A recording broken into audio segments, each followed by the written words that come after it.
Hi കൂട്ടുകാരെ, നല്ല പഴുത്ത മാങ്ങ മാവിൽ നിന്ന് നേരെ കിട്ടിയതാണ്. പച്ച പഴുപ്പിച്ചതല്ല കേട്ടോ. നല്ലൊരു മാങ്ങ വെച്ചിട്ടുള്ള ഒരു ഡിഷ് ഉണ്ടാക്കി. ഹൽവ, മാംഗോ ഹൽവ. 5 മാങ്ങ എടുത്ത് ചെത്തി തൊലിയെല്ലാം കളഞ്ഞ് കഷ്ണങ്ങളാക്കി ഒരു പാത്രത്തിൽ വെച്ചിട്ടുണ്ട്. 1 ടേബിൾ സ്പൂൺ കോൺഫ്ലോർ കൂടെ ചേർക്കുന്നുണ്ട്. ഇനി ഇതെല്ലാം നമുക്ക് ജാറിലിട്ട് അടിച്ചെടുക്കാം.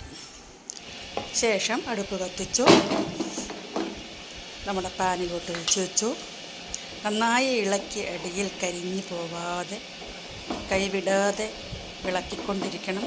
ഒരു അരമണിക്കൂറെങ്കിലും ഈ പ്രോസസ്സ് തുടരും. കുറച്ചൊന്ന് കട്ടിയായി നിറം മങ്ങി വരുമ്പോൾ 1 ടേബിൾ സ്പൂൺ കോൺഫ്ലോറാണ് ഒഴിച്ചിരിക്കുന്നത്. അതൊന്ന് ഒരു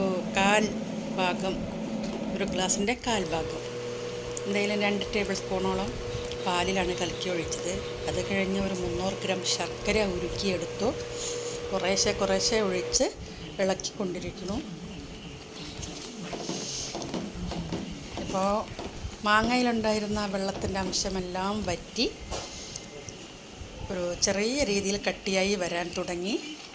ശേഷം വെണ്ണ ഇട്ട് കൊടുത്തു. കുറേശ്ശെ വെണ്ണയോ നെയ്യോ ഏതെങ്കിലും ഉപയോഗിക്കാം കേട്ടോ. എൻ്റെ അടുത്ത് വെണ്ണ ഉണ്ടായിരുന്നു, അതുകൊണ്ട് ഞാൻ വെണ്ണ ഇട്ടു. നന്നായിട്ട് ഇളക്കി യോജിപ്പിച്ച് അത് പാനിൽ നിന്നും വിട്ട് വരുന്ന ഒരു പാകമായി കൊണ്ടിരിക്കുകയാണ്. ആ പരുവത്തിലാകുമ്പോഴാണ് നമ്മളതിനെ ഓഫ് ചെയ്യുന്നത്. ശേഷം അത് നമ്മൾ ഒരു പാത്രത്തിലോട്ടൊഴിച്ച് നന്നായിട്ട് ലെവൽ ചെയ്തു. അപ്പോഴും ഞാൻ വെണ്ണ ഒരല്പം ചൂടുള്ള പാത്രത്തിൻ്റെ മേലേക്ക് വെണ്ണ ഇട്ടപ്പോൾ അതങ്ങ് അലിഞ്ഞങ്ങില്ലാണ്ടായി. നന്നായിട്ടൊന്ന് ലെവൽ ചെയ്ത ശേഷം ചൂടാറാൻ വെച്ച്, ചൂടാറിയ ശേഷം ഇതിനെ കഷ്ണങ്ങളാക്കുകയാണ്. നമുക്ക് ഓരോ കഷ്ണം എടുത്ത് കഴിക്കാം.